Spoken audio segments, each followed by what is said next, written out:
की चीनी की, और चीनी पर खबर यह है कि शुगर कंट्रोल ऑर्डर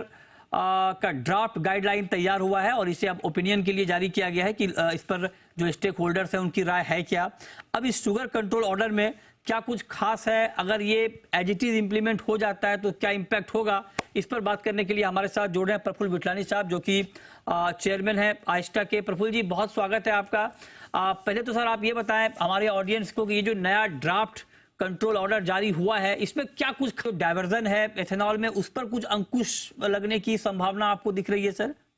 नहीं, अंकुश नहीं, उल्टा कहेंगे तो कभी भी उसको अगर कोई प्रावधान है कि जिससे अगर बाय प्रोडक्ट्स या ये इथेनॉल या कहीं पे भी डाइवर्जन के लिए अगर कोई एक दो वर्ड्स भी जिसका डेफिनेशंस क्लियर नहीं है तो क्लियर होके अगर वो दिक्कत वाली है तो निकाल देते हैं, क्योंकि शुगर इंडस्ट्री इज नाउ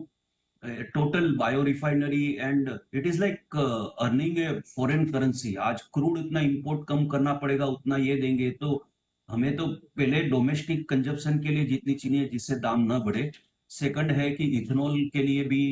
कहीं पे भी कोई शुगर कंट्रोल ऑर्डर को समझो गवर्नमेंट ने बैंड लगा दिया और कोई इथेनॉल फिर भी बना रहे हैं कि कोई कानून को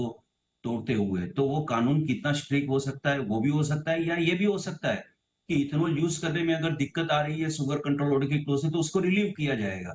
ये काफी 1 महीने का टाइम भी दिया, इसीलिए दिया गया है कि सब अपनी सोच करके फीडबैक दे। फीडबैक के बाद हमें लगता है कि शायद गवर्नमेंट जो भी ज्यादा डिस्कशन करके उसके ऊपर रीड्राफ्टिंग की जाएगी। फैक्ट। चलिए, बहुत शुक्रिया विठलानी जी आपका जुड़ने के लिए हमारे साथ, डिटेल में समझाने के लिए कि नए ड्राफ्ट ऑर्डर में क्या कुछ खास है और इसका इम्पैक्ट अगर ये ठीक तरीके से इंप्लीमेंट हो जाता है तो क्या होगा, ये बताने के लिए बहुत शुक्रिया आपका।